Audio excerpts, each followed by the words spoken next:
kati eno y'entambuza y'obulamu bwo mu bintu eby'enjawulo wano mu pulogulaamu Sumulula.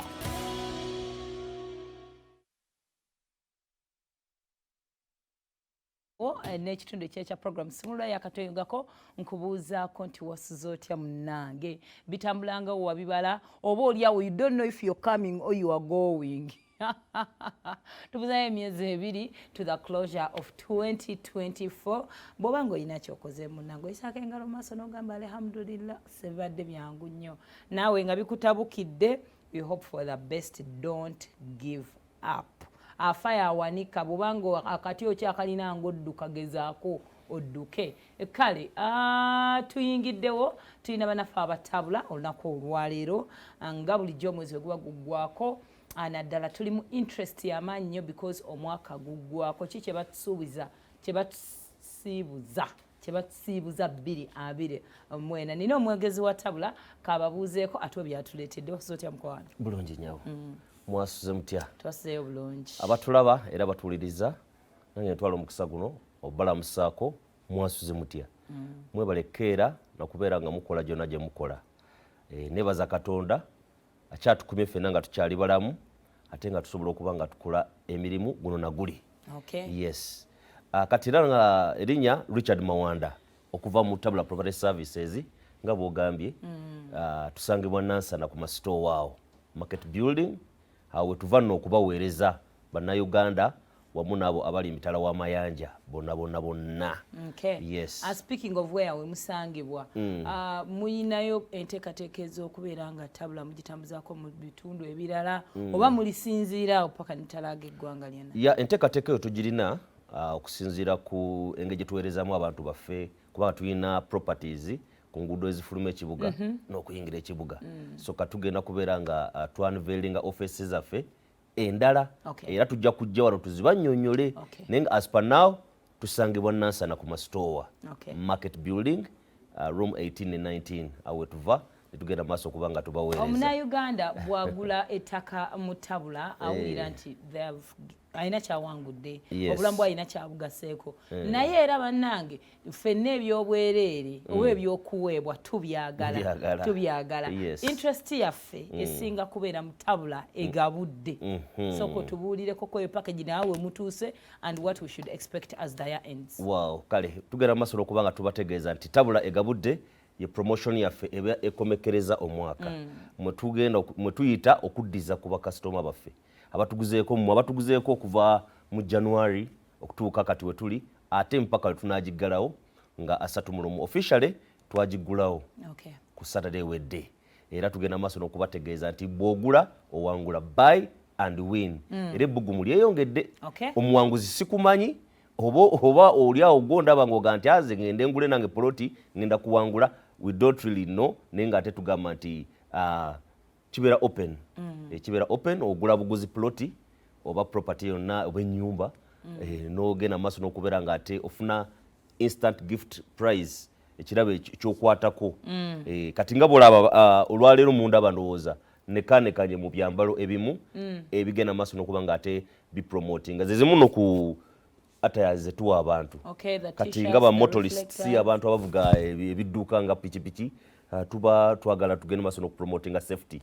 So tuba wazi reflectors abaana ababodaboda oba n'abantu bonna abakola ki abavuga motorcycles ate t-shirts ezo nazo tuzigabira ddala bulungi nnyo. So next time nawe obadde olina okubeera mu t-shirt yo obadde olina okubeera mu t-shirt yo naye tugenda kuba nga tugikuleetera kubanga size yes. So tubategeeza bannaye tabula egabudde promotion weeri yatandika dda naye kati officially twagiguddewo era bw'ogula poloti owangula ate n'ogenda mu maaso n'okuba nga oweebwa akakonge akagenda okuyingiza mu kalulu k'okuwangula poloti ey'ekyapa ate ng'omwaka guggwako. Yes. So bwe tabula egabudde eri officially launched era kati buli muntu yenna ayanirizibwa okubeera ng'ate naye ajettanira oba nga atambula naffe mu nkola bwetyo. My personal concern eri ku bantu abagula ettaka mu tabula ng'omwaka gutandika bo tebeetaba mu gundi eno mu draw beetabamu ate era nga bwe ngambye nti buli abadde ajjagula obukonge bwabwe bugenda bugenda buli agula abadde akatwala abadde nga akatwala. So kati officially just twagilaunchinze naye nga buli abadde agula ploti n'asasula for instance ebitundu 5 ku 10 yakubanga byebisanyizo osasula ebitundu 5 ku 10 ate nno mu promotion eno Tabula egabudde. Okay, wait, katono nyo sorry okusazaamu. Toyina kusooka kumalayo okufuna kyapa. Kasi osasulako 50%. 50% of the price of the plot. Tugeze ploti kubaga ati kimalengendo okunyonyola nti emiwendo twagisaze ebbeeyi. Bwe tuyingira mu promotion era tubeeranga abadiza abantu baffe. Number 1 emiwendo tugisala. Besides ezo offers zetuba tutaddewo wangula kino wangula kiri. Katugambe ploti ya milioni 15. Tuba tugambye nti kati egene mu milioni 12. Okona kuba kuddiza. Yes, ploti ya milioni 5 tuyinza egene mu milioni 3. Omuntu abeere nga yefunira ploti nga teri standard bulungi nnyo. So abantu tubategeeza nti wettanire promotion eno ogenda kubeera nga ate ofunamu ebirungi bingi nnyo nnyini ddala. Okay, ekibuuzo ekya still about the promotion. Yes. Does it matter oguze ploti ya sente meka? No. Bogula ploti kuvira ddala ku as low sente mutandikirako mmwe milioni 3. Kabeere wa milioni 3. Yeetaba muno wa milioni 25. Bonna beetaba wamu kubanga mukisa gwa bakasitoma okuwangula tetugamba nti ate ono oba oli gwe kasito gamba nti nguze milioni 3 ploti otuzisaze ebbeeyi netugamba nti oguze ploti ya milioni 3 nosasulako akakadde kamu n'ekitundu that's 50%.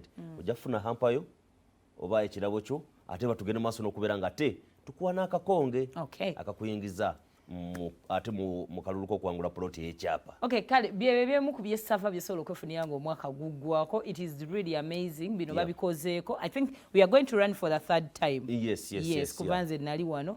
That is very amazing. Now tubuleko estate empya. Estate empya tulinawo Nkowe Gayaza. Estate nungi nnyo, eri very prime, distance eri 1 kilometer off the main road. So Nkowe Gayaza eyo omuntu asobola okubeera nga agyefunira wakati wa milioni za 3 kwa 3.5.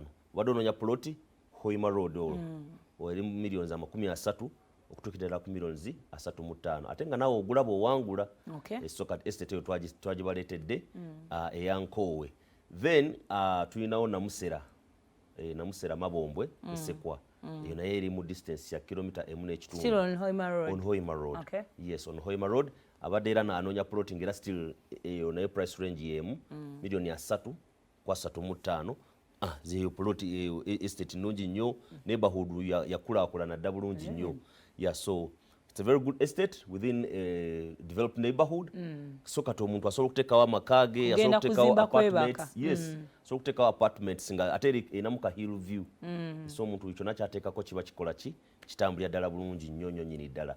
Eyo estate ya Mabombwe eyo nayo weeri Nsekwa. Then abantu abadde bagala plots eziri commercial twabakoleddewo commercial estate Kawanda Kirinnya Bigo. Ploti eziri commercial zezirwa kuzimbako mizigo. Kuzimbako mizigo oba amaduuka. Twabakoleddewo twabatedde estate eri Kawanda Kirinnya Bigo. Oyita wano ku research. That's Bombo Road olwo kati. Oyita ku research awo katono nnyo n'ogenda very busy place, very developed neighborhood. Otekawo buteesi maduuka ate gali ku demand. Ne rentals ezaawo nazo ziri ku demand. Eyo nate nga tetugiseera nayo. Ploti ya milioni 25. 2.25 ng'afunawo plot awo mu estate eyo eya Kawanda Kirinnya Bigo. So kati as per now zeze ziriwo naye nga bwogenda maaso mu but still ne ku Jinja Road winawo walks eya mayumba biki. Yes, Jinja Road. Brother Bombo Road. Ya Bombo Road tuyinako Bombo Town Estate. Ya naye eri mu distance ya 800 meters. Meters 8 zokka yiyo. Bombo Town Estate eri within a developed neighborhood nga bw'ogiraba ate nga titles already weziri. Ogula kyapa kyo n'ofuna ku billions 15-17 17 to 15 million ofuna estate mu Bombo Town Estate eyo plot mu Bombo Town Estate. So tubaagaliza ebirungi bingi nnyo bannaye, tubalowoozaako, tukimanyi nti mulina omukwano gye tuli. So abantu tero bagamba nti property tips before you buy from us do a due diligence. Tunoonyerezeeko abatabula be baani. Oyinza ogamba nti oba mbalabye leero tubaddewo ebbanga lyonna ate era tukyaliwo tukyabaweereza. So kola due diligence tunoonyerezeeko olabe kampani gye ngenda okugulamu ina reputation etya eyimiridde etya ate we tuviirayo okujja ku mpewo nga wano tubaga tuline BBS Refiner mbanjagala nnyo lozze wano ebintu ebimu mu byeyogerere. What else do you have in Tabula? Houses, yes. Construction. We do have a construction department. Okay. A department ezimba fa mayumba agaffe ate ne tugatunda ate no yagamba nti nani njagala munzimbire. Okay. For instance, oguze plot mu estate yaffe oli very busy, so you can engage with our engineering or our construction department yeah. Niba nga bakubira plan bulungi obo architecture tubalina abakubira plan bulungi nnyo ne bakuteerako ate enyumba yaffe flat eri senge senge wano bochami wakave wakiso brother ngo wakave naluvule enyumba weeri nyungi nnyo millions 3.5 okay 350 ngofuna flat ngate inako ne tuandise stand alone boys quarter nga eri fully furnished so nyumba ngezo tuzizimba enyumba yaffe linansa naawe nyini mita 3 zokka at 150 million omuntu yefunira enyumba eyo okay bino 15 ufuna enyumba eyo ngeri modern lights mweziri ojja buzino okola ki kuyingira buyingiza enyumba enyumba eri awo nansana so amayumba ngaago tugayina ne rentals tuna rentals nansana tuna rentals ku ngude ezifuluma n'okuyingira ekibuga so tugamba nti tugundidde okay tukola finishing omulungi ngera bolaba gypsums tuzikozesa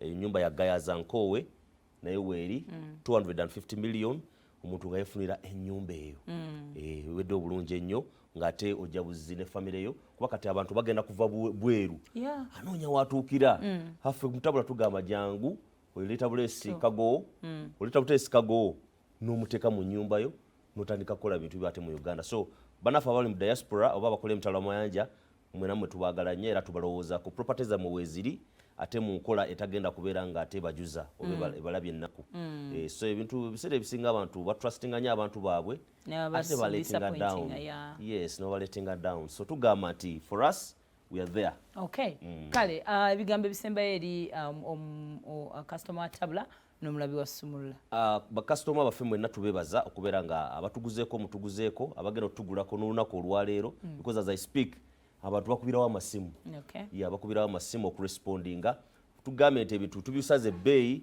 million 3 jangu otandika okubeera nga ate ofuna ettaka ate litagenda kuba nga likujuza paka ku millions zogamba kubanga for over 20 years myaka 20 tuli mu kisaawe kino kitegeeza nti tugazidde ddala njagala okutumirako ku bantu baffe director waffe omwami Mutesa Ronald sebo tukwagala nnyo webala okubeera nga ate okakasa ati abantu bafuna property gwe balina okubeera nga bafuna wonna mu Uganda muno ate era ne bastaff bonna betukola nabo abakola mu office n'abakola mu field abakyala oba abantu abakola emirimu gyammwe ku Nansana Dairy Market mba naye mwebali nnyo abantu betukola nabo ku Nansana Dairy Market awo tuli offices zaffe zangibwa tubagamba nti namwe mujje tungere okubeera nga tubaguza yes tuli basanyufu nnyo mbakoola mwenna mujje tugende tuwagire amasaza tuwagire amasaza ng'ate bwe mwetegekera enkuuka abagundi ba Tabula lwaki mbagulireyo tickets abantu batabula